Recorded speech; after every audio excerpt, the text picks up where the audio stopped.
Está no All Daily Fin, seu resumo diário de notícias e negócios de uma forma simples e descomplicada. Meu nome é Gabriel Branco. E eu sou André Hermeto. Nossa missão aqui é trazer 3 assuntos essenciais para o seu dia, com contexto e um olhar crítico. Lembrando que no fim tem o nosso giro completo dos mercados, para você conferir o que mais mexeu com o humor dos investidores. Hoje é quinta, 16 de julho, então já pegue seu café, procure um lugar confortável e fique aqui com a gente. Entre os destaques desse episódio na seção Empresas, OpenAI quer sair das telas e entrar na sua sala. Em mundo, Ucrânia avança rumo à União Europeia enquanto França aprova eutanásia. Já no Brasil, o escritório comercial americano recomenda nova tarifa de 25% sobre produtos brasileiros. Muita coisa importante pra gente conversar aqui hoje, então já fica ligado e bora pra primeira notícia.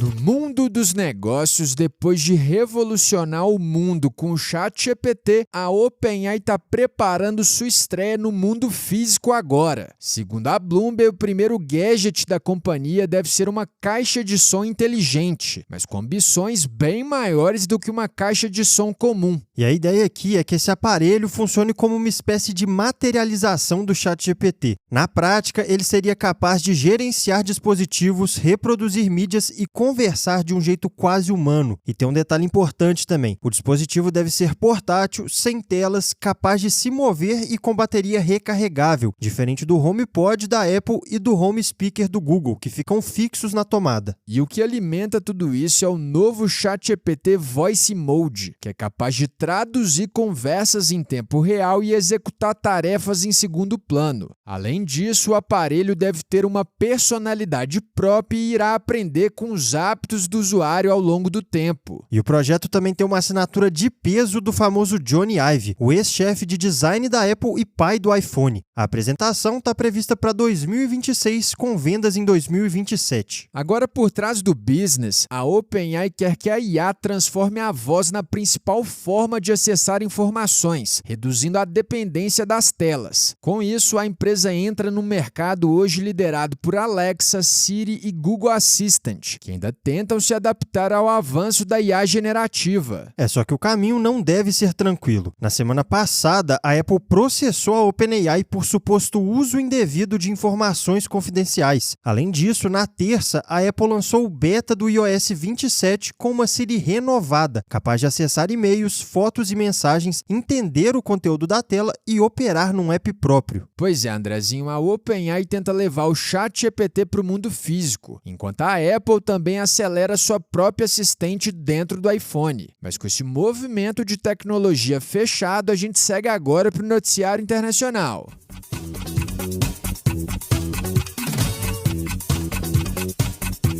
Agora no bloco internacional, hoje a gente tem um 2 em 1 europeu começando pela Ucrânia. Nessa terça, a União Europeia abriu uma nova etapa das negociações para a entrada do país no bloco. Esse processo exige que a Ucrânia adapte suas leis às regras do bloco em 6 áreas, como agricultura, meio ambiente e justiça. Vale lembrar que a Ucrânia pediu para entrar no bloco depois da invasão russa em 2022, mas ela não foi a única a avançar nessas tratativas. Moldávia, Montenegro e Albânia também tiveram avanço no mesmo dia, marcando a primeira vez desde 2002 que tantos candidatos avançaram juntos. Olhando para o quadro geral, a União Europeia foi criada em 1958 por 6 países e hoje representa 5,5% da população mundial. Nesse momento, 9 países são candidatos a entrar no bloco, que atualmente é formado por 27 nações. E saindo da União Europeia e indo para a França, o parlamento francês aprovou ontem a legalização da eutanásia no país. A medida, defendida pelo presidente Macron, coloca a França ao lado de uma lista restrita de países, como Bélgica, Países Baixos, Suíça, Canadá e Uruguai. Caso você não conheça o termo, na eutanásia, uma equipe médica administra a pedido do paciente um medicamento que provoca sua morte. O procedimento vai ser permitido apenas para adultos franceses com doenças graves e incuráveis e que sejam capazes de manifestar a própria decisão. E não é só isso, Branco. Também será necessário apresentar sofrimento físico persistente que não possa ser aliviado por tratamentos ou que seja considerado insuportável. Por outro lado, a proposta enfrenta resistência de grupos religiosos, entidades científicas e até organizações de pessoas com deficiência. Mas com esse panorama internacional fechado por aqui, a gente vira a chave agora e vai direto para o noticiário do Brasil.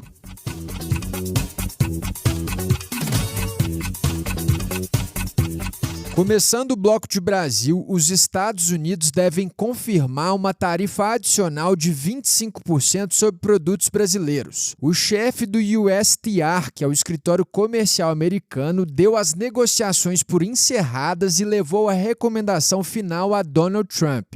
A apuração foi baseada na seção 301 da Lei de Comércio de 1974 e acusou o Brasil de prejudicar empresas americanas em temas como PIX, redes sociais, etanol, acordos comerciais, pirataria, corrupção e desmatamento ilegal. Olhando para trás, essa recomendação veio depois de meses de aproximações e atritos entre os dois países. Em julho de 2025, Trump acusou o Brasil de promover uma caça às bruxas contra Jair Bolsonaro, criticou o STF e pediu deixem Bolsonaro em paz. Já em maio desse ano, Lula visitou Trump na Casa Branca e colocou as tarifas na pauta. O brasileiro disse ter saído satisfeito e falou até em amor à primeira vista, mas as sobretaxas continuaram na mesa. E nesse mês teve mais uma tentativa de adiar a medida. Flávio Bolsonaro participou de uma audiência pública nos Estados Unidos e lá afirmou que esse seria o pior momento possível para a aplicação das tarifas. O senador foi de forma independente, sem representar o Itamaraty, que apenas enviou observadores para acompanhar a audiência. Agora, entendendo o que muda com essa recomendação, se confirmada, o Brasil passará a ser o segundo país mais tarifado pelos Estados Unidos, atrás apenas da China. A taxa média efetiva sobre os produtos brasileiros subiria de 11,73% para 14,9%. Só que alguns produtos importantes estão na lista de exceções proposta, como café, carne bovina, frutas, aeronaves, terras raras, fertilizantes e medicamentos. E o próprio USTR sinalizou que essa lista de exceções ainda pode crescer. Em valores, a medida atingiria 21% das exportações brasileiras para os Estados Unidos, com siderurgia, papel e celulose, mineração e madeira entre os setores mais afetados. Além do impacto direto nas exportações, a medida também pode pressionar o dólar e os juros. E em paralelo, para fechar o bloco, outra investigação americana sobre trabalho forçado ainda pode gerar uma sobretaxa adicional de 12,5% sobre produtos brasileiros. Mas agora, com a nossa seção Brasil fechada, bora conferir o fechamento dos mercados.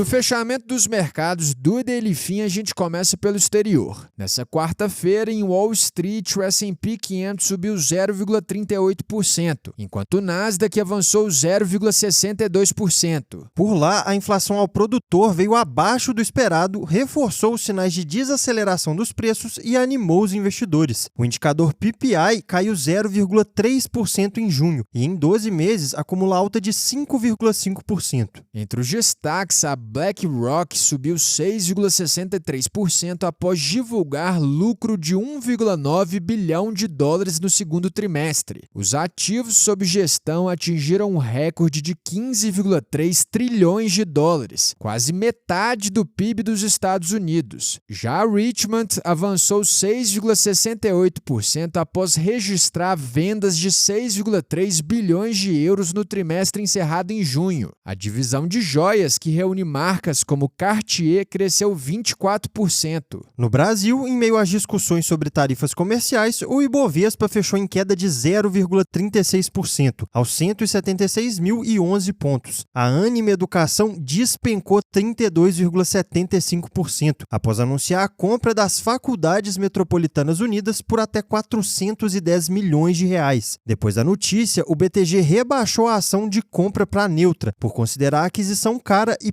prejudicial à alavancagem da companhia. No campo político, a pesquisa Quest mostrou Lula com 45% à frente de Flávio Bolsonaro com 37% no eventual segundo turno. O levantamento também apontou que 51% dos entrevistados acham que Lula não merece mais 4 anos como presidente. Para fechar, o dólar terminou praticamente no 0-0 a R$ 5,08. Mas agora que fechamos essa sessão, terminamos mais um episódio. Se você curtiu o nosso conteúdo de hoje, já segue a gente aí e ativa o sininho para não perder os próximos. E lembrando aqui que essa é a versão em áudio da nossa newsletter. Ela chega todo dia às 6 horas da manhã no seu e-mail e por lá você encontra mais detalhes e outras sessões que não cabem por aqui. O link e descrição está na descrição desse episódio. E se esse episódio te ajudou, não guarda só pra você não. Já compartilha com os amigos e com a galera do trabalho. Até porque todo mundo merece ficar bem informado. A gente se vê amanhã no próximo episódio. Valeu, pessoal!